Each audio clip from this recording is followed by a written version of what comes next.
Hey guys, welcome back to Top 10 Gaming. I'm Ron Mackenzie LaFergie. There are a lot of video game lovers out there, and many of these fans are super creative. So what happens when you have creative people playing games that leave things up to the imagination? You get a whole whack of strange and awesome theories, and you lucky ducks get to watch me talk about my favorites. I can't go into too much detail about them or this video will be an hour long, but I'll give you the gist. Let's go, here are my top 10 mind-blowing video game theories.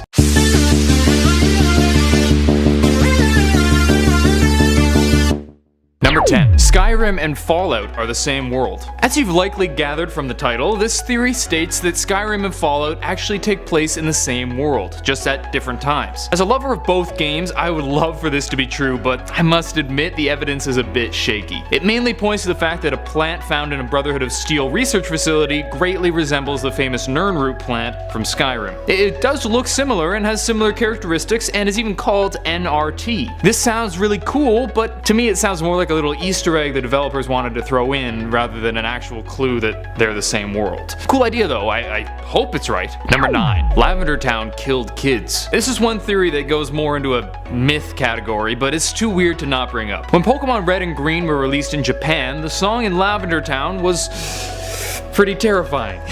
It was super high pitched and quite eerie sounding.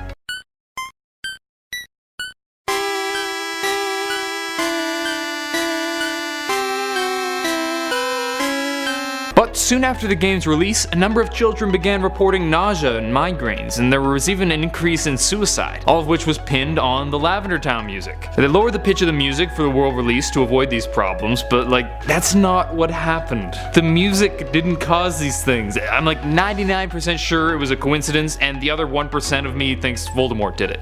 Number 8. Oh my god, you killed Raticate! You bastard!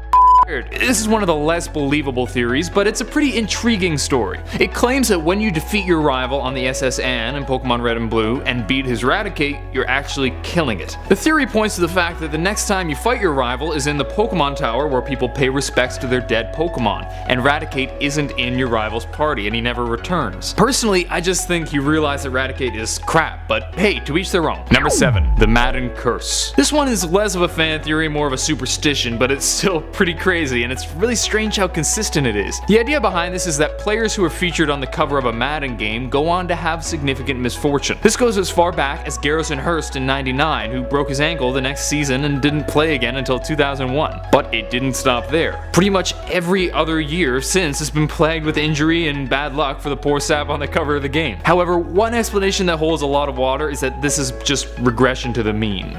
If someone has a really good season, they'll likely be on the cover, and then the next season, chances are they won't do as well as their best season ever, so it looks like a curse. The injuries are still pretty strange though. Number 6. Metal Gear Solid 3 was a simulation. Here's one theory that gained a fair bit of traction in the MGS community. It claims that Metal Gear Solid 3 isn't a prequel to the other games, but rather a sequel in which the protagonist is taking part in a virtual simulation of past events. Evidence for this includes the fact that Snake initially misheard the name of his mission and called it a virtual mission rather than a virtuous mission, which could be a subtle hint. Plus, Roy Campbell gets angry if you kill Ocelot, with the theory stating that he's telling the future Solid Snake off for creating a time paradox. It's pretty hard to confirm or deny, but it's nifty nonetheless. Number 5. Animal Crossing is about kidnapping. And this one might ruin a bunch of people's visions of this game. Sorry. But it's actually a really valid theory that I'm almost tempted to believe. Quite often when the game begins, you find yourself being driven to a strange town by some guy named Captain, who acts super sketchy.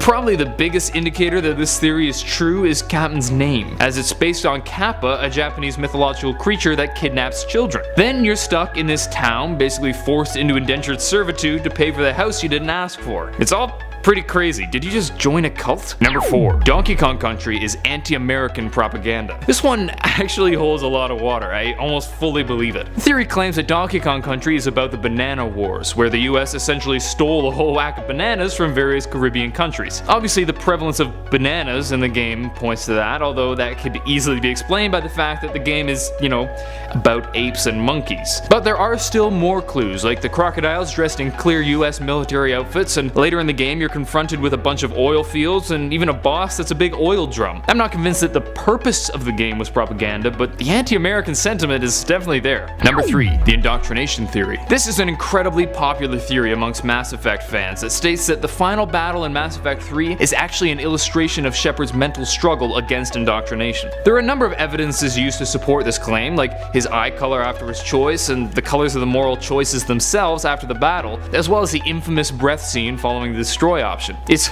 a super complex theory that I can't go into fully right now, but if you're a Mass Effect fan, I'd highly advise checking it out. It's pretty intriguing and makes the ending a bit less disappointing. Number 2. The Pokemon world is war-torn. This is one theory that really makes you think and actually sounds relatively plausible. It states that the Pokemon world is actually ravaged by war and points to a few major evidences to support his case. First, adult men are strangely uncommon in the Pokemon world. For the most part, the men you see are either gym leaders, intellectuals, or criminals like Team Rocket. War is even mentioned by characters like Lieutenant Surge, and what's more, young people are being pushed into training Pokemon to battle at an early age, maybe to prepare them to take part in a larger Poke War. That's pretty Poke-neat. Nailed it. Number 1. Majora's Mask is about the 5 stages of grief. This theory states that the events of Majora's Mask all take place in Link's head after he's knocked unconscious falling off his horse, and follows him going through the stages of grief over the death of Navi. First, he goes to Clocktown, where the citizens are in denial of the deadly planet looming over them. Then it's Woodfall, where the king shows great